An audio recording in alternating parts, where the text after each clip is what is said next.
do these sounds. Joe Biden, he's thinking about running for president. I'm going to continue to unpopularly say this on the show. He's a capable politician. I think if he was the nominee, I think Bernie certainly would have won. And I think Bernie was, obviously is what we need. But Joe Biden would have smoked Donald Trump.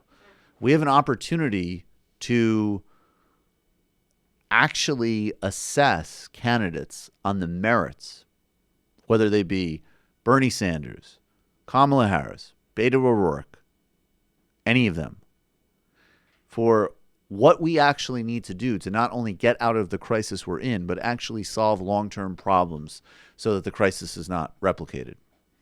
And Joe Biden, there's a hell of a lot more to get back into about this guy. The bankruptcy bill, Iraq, his role in the drone program during the Obama administration, Anita Hill, the crime bill. This is a bad record. The Biden crime bill. He's going to talk about the violence against women provision in it, which we like. But that whole bill is hugely catastrophic. Side note, Bernie Sanders did vote for that bill. Mistake. However, the same people that hack him for it, most of them, the people they support, if they were in politics, not only supported that bill, they helped write it.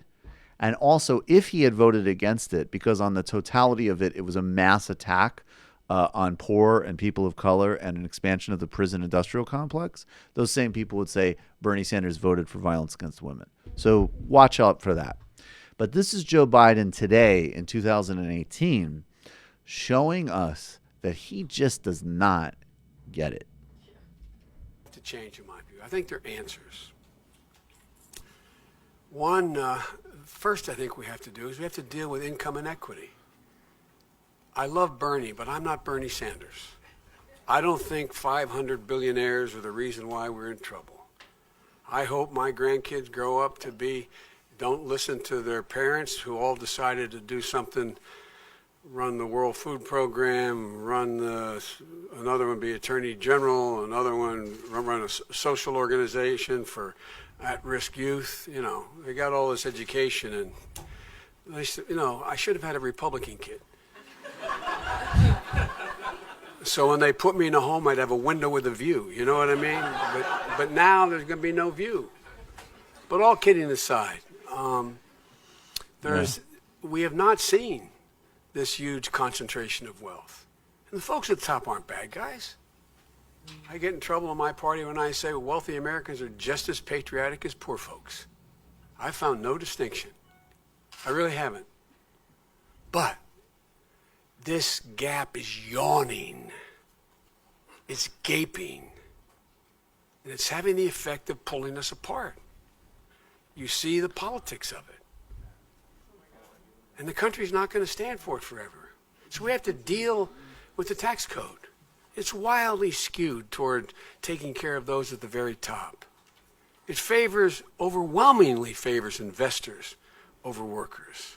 And it's riddled with unproductive expenditures. Okay, so he ends a little bit better there with a kind of basic center-left message. It gets worse again. I'm sure it gets worse again, which we've sort of moved the party in the right direction of, in large part due to Bernie Sanders. But, there's a lot going on there. And I think, and part of it, I'll just talk about this clinically. He's stuck in the 80s and 90s. Yeah.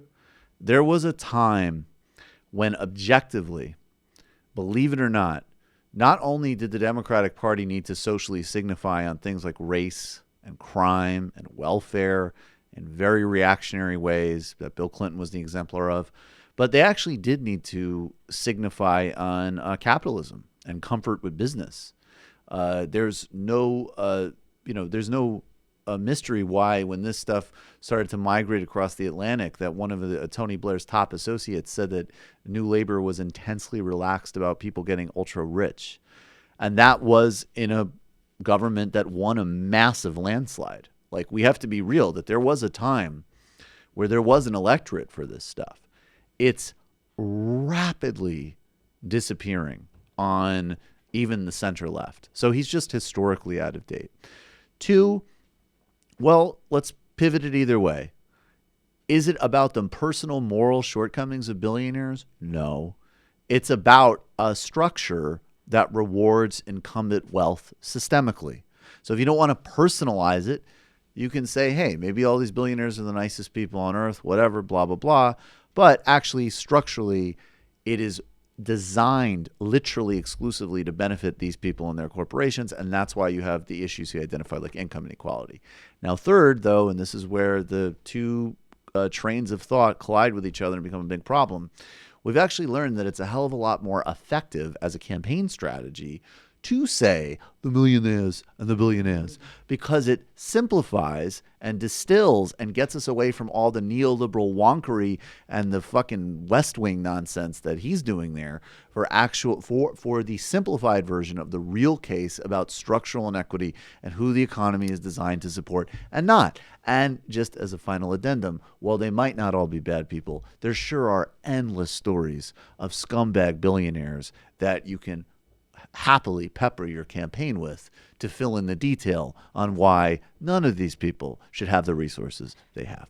Yeah, you can hate the player and the game, I firmly believe. Right, but exactly. it does speak to some of the limitations of left populism, right? Because obviously it's a huge improvement over right-wing populism, which is, many would say a phony populism. But it personalizes the issue and makes it about individuals and them being good or bad people, where we should be talking about the system that allows for that kind of wealth accumulation. And it is a lot harder. Like, it's politically it's a more complex, difficult thing to talk about, but I would like to see Bernie start to do that. I mean, I think it's just much easier to tell people what a capitalist is than what capitalism is, basically. That's fundamentally what it comes down to. And when you get people to understand that capitalists are the ones making your decisions, which is basically like, how they used to complain about bureaucrats? Like, you want bureaucrats making all these decisions? Right. Yeah, now it's Jeff Bezos. It's not much of an improvement. Do you want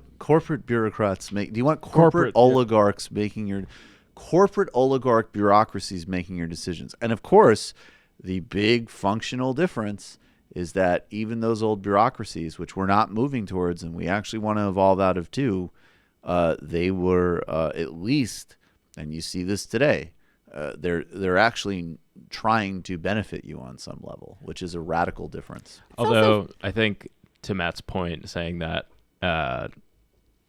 is Jeff Bezos much better? I believe that Amazon is the most trusted institution by Democrats as of Jesus October. Christ. See, Yeah, this is give it why time. we're going door to door man. and talking to people in Long Island City and elsewhere, because people need to know. Yeah, Amazon's just now started targeting the low-performing products on its website. It's coming.